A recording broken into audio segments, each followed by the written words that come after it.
Hi hello வணக்கங்க. Shop close பண்ணது வச்சுங்க நல்லபடியா போச்சுங்க. இன்னைக்கு நம்ம சாப்பாடு வீடியோ பார்த்துடலாமா? தோசை கல்லு நல்லா சூடா இருக்கு. இன்னைக்கு உங்ககிட்ட ஒரு சாரி கேட்கணும் பார்த்துருங்க. எதுக்கு இப்ப சொல்லேன்னா, இந்த சிரிக்கு முகம் ஒரு தப்பு பண்ணிட்டேன் இல்லன்னு சொல்லல. என்னன்னு கேட்டீங்கன்னா, இந்த ஆணைக்கரைக்கு எப்படி வீடியோ போட்டுக்கிட்டேன் தெரியுமா? அதை தப்பா கேட்டவங்களுக்கும் காது கேட்காம உள்ளவங்களுக்கும் ஒரு வீடியோ போட்டிருக்கணும் நியாயமா. இன்னொன்னு ஆணைக்கறினா என்னதுன்னு கேட்டவங்களுக்கு தனித்தனியா வீடியோ போட்டிருக்கணும். நான் என்ன பண்ணிட்டேன், இந்த ரெண்டு இடத்துக்கும் சேர்த்து ஒரே வீடியோ போட்டேன்னா எல்லாரும் என்ன சண்டைக்கு வந்துட்டீங்க. அதை நான் சொல்லணும்னா, இந்த சிரிக்குமாவும் ஒரு தப்பு பண்ணிட்டேன் இல்லன்னு சொல்லல.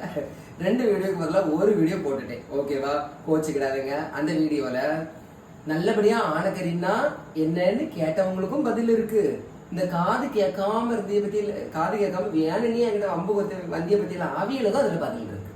சரியா? நான் ரெண்டே ஒரே வீடியோ போட்டதுனால நீங்க எல்லாரும் என்கிட்ட கொஞ்சம் சாடிட்டீங்க. இதுதான் அது, புரிஞ்சுக்கோங்க. ஓகேவா? சரி, புரிஞ்ச கையோட இங்க வந்து கரிஞ்சு போச்சு. முட்டையை அடிச்சு ஊத்தல கடவுளே. ஆனா என்ன புரிஞ்சவே நல்லா புரிஞ்சுக்கிட்டாங்க. ஆனா புரியாதவங்களுக்கு நான் தானே புரிய வைக்கணும். பாத்தீங்களா? புரிய வச்ச நேரத்துல அழகா முட்டை வந்து அழகா மாத்தி போட்டாச்சு. ஓகேவா? இப்படிதாங்க வாழ்க்கையில வந்து எதுக்குமே அவசரப்படக்கூடாது. ஒரு புரிதல் எல்லாருக்குமே வேணும். சரியா? பிடிச்சதா லைக் பண்ணுங்க. தேங்க்யூ.